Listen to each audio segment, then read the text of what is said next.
Welcome back to the Artistic Recovery. We are here today talking about fitness. I'm Josh. I'm a recovery advocate on the Artistic Recovery team, and we're going to be talking today about fitness, how to stay fit, how to stay mentally ready for the gym, and how to stay accountable at the same time. I'm joined by the expert today. Her name is Lindsay, and she's here today to talk to you about what it means to stay fit and stay active in your recovery. Thank you, Josh. We appreciate it. Well, my name's Lindsay Violanti, and I work as a certified addiction peer recovery coach specialist here at our 320 Recovery, which is our physical location in Chesterton, Indiana, which is located in Porter County. And also, I will be a part of the virtual coaching on our online platform, Artistic Recovery. I also recently got my bachelor's degree in psychology, focusing in addiction. So to get into my fitness journey, fitness is definitely not something that was always my go-to or something I was comfortable doing. When I made the choice to turn my life around and be healthy, I chose to do it by exercising. What began that journey was my struggle with addiction, with substance use disorder. It happened around the age of 18 is when it began, and I thought it was manageable for a while, and looking back, it definitely was not. And one thing led to another, and eventually it was a pretty severe addiction that I got myself into. It is very important to understand that being in recovery isn't only relating to like substance use disorder. It deals with mental health issues as well. A lot of times those coincide together. Sometimes we don't know which comes first, but a lot of times they're definitely paired together. So it's important to make sure you're taking care of yourself. And the way I chose to do that was through fitness. I had made many attempts at, turning my life around and changing things, and those were followed by so many failures. So to anyone who's dealt with addiction personally or has known anyone who's dealt with addiction, it's so important to understand that relapse is a part of that process. It's unfortunate, but it's true, and I think it's important that everybody does know that. Finally, though, I was thankful enough to have a wake-up call. And although it was something that almost ended my life, and it was due to fentanyl, unfortunately, sadly enough, I made it through. And I was able to, since I was able to overcome something like that so powerful when I was, told that I shouldn't have woke up, from being in the hospital one day, it's a pretty intense feeling, and it, instantly gave me, I knew I had this passion for wanting to get into fitness and learn more about it to be able to help other people as well. But, that gave me more confidence because I knew that I overcame that. So I decided to, get into a fitness routine because I wanted to start taking care of myself and, do a bunch of self-care stuff for for my own good. I needed a hobby. I needed to keep busy. Just something to occupy my time. So most importantly, I did want to get in shape. And honestly, at the time, it wasn't that hard for me to do because I was ready. I was so ready to look healthy for the first time in such a long time after, dealing with addiction and substance use and everything for so long. So I was definitely ready.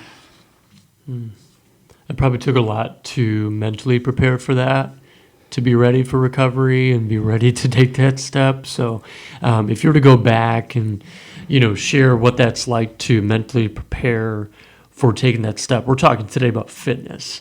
So how do you mentally prepare yourself for the fitness part? So it's that one pathway of recovery, I guess is what we're trying to say here, is that fitness is a pathway. Yeah, it's one of the multiple pathways that we, that's... Definitely, it's a great pathway. It's not for everybody, but if you're willing to try something new, I think it's a great thing to do. One thing that's super important to understand that when you're beginning something new or something that's unfamiliar is that you don't need to know everything, and for that matter, you don't even need to know anything. There's always ways to learn or people to help you learn. There's resources out there to know how to do what you're doing the correct way and, what's most beneficial to you. Yeah, So to self-correct. yeah. So when you're trying to prepare yourself mentally, whether it be for fitness or anything in life that you're unsure of, it's good to always weigh the pros and cons. Pros to fitness, there's tons of them. It improves our mental health by reducing our anxiety and depression. It gives us a more positive mood. We see improvement with our self-efficacy and our self-esteem. Also, it improves our cognitive function.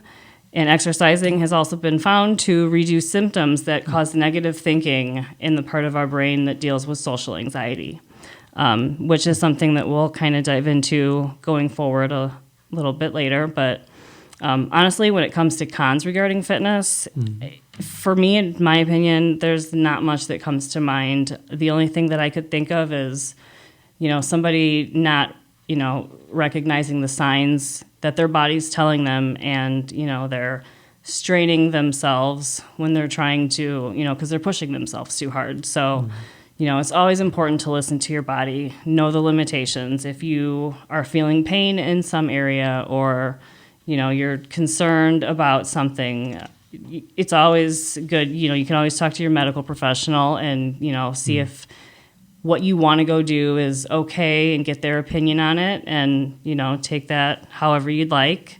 But when you're actually in there and you are working out, if you're doing something that is, you think is the right way, but it doesn't feel right, it might not be. Just because it's the right way doesn't mean that it's the right way for you. So if it doesn't feel like it's right, it's probably not. So you probably shouldn't do it. And I'm sure this is something we've all heard, the phrase "no pain, no gain," which is absolutely not true. You do not have to feel pain to see results. And that's something that is probably very, hinders people from wanting to walk into a gym, because they think of that. So, they're going to think, well, I don't want to feel pain, I mean, it's not true, and they shouldn't promote fitness like that, in my opinion. But I've heard it put that way too. It's like, to become talented or, good at working out or fitness, it's just repeating that skill set over and over again. Yep. Whether it's 30 pounds or 50 or whatever you're trying to achieve, it's just repetition. With that. Yeah, exactly. Yeah. And, even if you aren't hitting these marks that you want to hit, and if you consider that failing, we all learn our lessons by failing. We don't grow and, gain experiences without failures. So, it's right. They can be a good thing too. So that's cool. So, say we start setting those goals, how do we actually set the goal but stick to the goal at the same time? It's also really good, and it's definitely not an easy thing. Nothing's easy. To be honest, personally, when I went at my fitness experience and began it, I just went at it with one goal in mind, and that was to do it and stick to it. That was it. I'm not the type of person that sets out goals and I'm not a big planner. I just kind of go with the flow, or what I feel is best for me and what I want to do. But keeping that in mind, there are people that have to have stuff planned out, which is totally perfect. Whatever works for you, that's what you should do. It's always important to keep an open mind when you're trying something that is out of your norm, something that you're not used to. Practicing mindfulness is a super good tactic while you're doing some kind of fitness regimen. So regarding those strategies that you could use to, make useful in the gym, if you haven't checked out our website yet, that's something you should definitely do. There's tons of good information on there. Specifically, there are tips for strategies that you can learn and use regarding how to practice being mindful and present in the moment, along with some coping skills and grounding techniques, which these can all be very helpful with people who deal with social anxiety or anxiety just in general. After I became comfortable, I would set small goals for myself, just in my head, that I wanted to try and reach. For example, like I wanted to be able to run a mile at a certain speed and because I was staying right around 10 minutes. I wanted to hit 9 minutes. So that was my goal. It did, it took a few attempts, probably more than a few, but I finally did it. I did it under 9 minutes, and that was awesome. I felt, that was such a good feeling to have, I accomplished that, because running hasn't always been my thing. So that was pretty cool. So it's just those little things are great starting points. Like I've said before many times, trying anything out of your comfort zone can be so difficult. So if you do plan on setting goals, I think that choosing to make SMART goals is a good idea, which that's a mnemonic acronym that is a helpful guiding tool to make your goals. So, they're easier to achieve and stuff, and we'll kind of get into that in a little bit. But yeah, I definitely would like to talk more about the SMART goal aspect of for fitness itself. That would be great. But also, talking about this topic of social anxiety, it's not something we normally would just go up to somebody at the gym and say, I have social anxiety, can you help me? But how do you approach the gym in this new way of addressing what's happening on the inside and then helping you cope so you can start tackling this pathway? That's honestly kind of a hard question to answer. I can give my personal opinion and my answer because I deal with anxiety, not specifically social anxiety. So it wasn't difficult for me to walk into a gym necessarily, but it was overwhelming walking in, seeing, a ton of people and a ton of equipment that I was not used to. And, when I would get on a machine and I'd have to sit and read how to use it, I felt like people were looking at me and thinking, oh, she doesn't know what she's doing, Right. Meanwhile, they have their pods in. Yeah, it was just an uncomfortable feeling, but, I made it through it. But, if the gym isn't your place where you feel comfortable, you can utilize your own home. Yeah. It's free. It's right there. I mean, it can't get any better than that, kind of. Yeah. So in this case, all you'd have to do is, clear a space. And I think we all know that YouTube has an unlimited amount of videos that you can watch. And this is something that I've done a couple times. Once recently, I did a 2-week video. It was a 7-minute per day leg and glute workout. And how I tracked my progress was I took one picture on the first day I started and then a picture on the last day. And it was actually amazing how much of results I did see. So that was, super uplifting, and it made me want to continue. So, just little things like that. You can do it in your own home. You don't have to tell or talk to anybody, and, you can get things done, so it's pretty cool.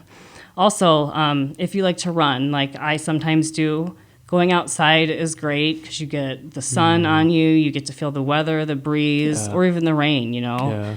It's just a nice outlet. You don't have to have a destination, or a path. You can just go. So It's cool. It's free. Yeah. Absolutely. And even after you finish your run, you can text your friend and let them know that you finished the run, so there's still a sense of accountability happening. That's true. With your phone. So, right. Thank you. Yeah, that's awesome. So, targeting more of those specific goals, talking more about that, how we can achieve those goals, how we can achieve goals specifically, I think would be a great reminder. Are there some tools that we can use to track the progress, like talking about the phones? Are there some things that we can do in the App Store?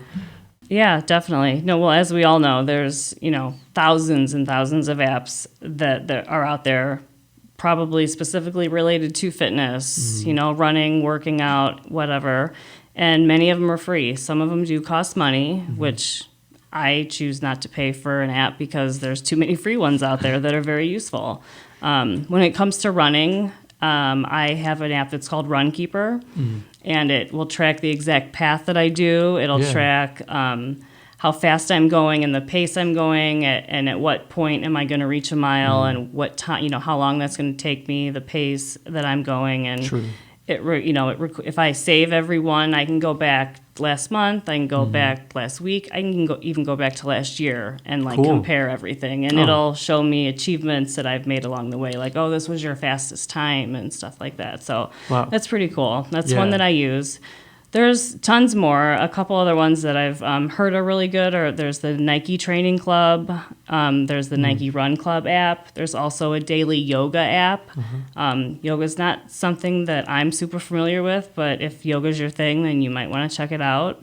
There's also another one that's a free one that it's called MyFitnessPal. I don't know much about it, but I've kind of looked into it, and it looks super, super cool. So I think anyone wanting to find a tool to use should just, do your research and check out what's out there, what kind of apps, and, see what fits you best for what you're looking for relating to your goals regarding fitness.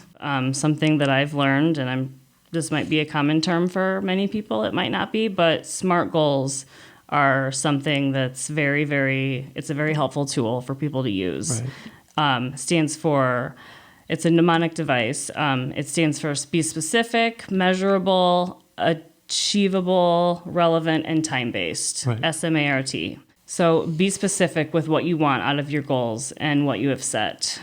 Make sure they can be measurable goals, meaning that way you can track your progress and you can actually see your results. Because that's some significant positivity when you see any amount of results, especially when, especially people with anxiety and depression, a lot of times they have feelings, of,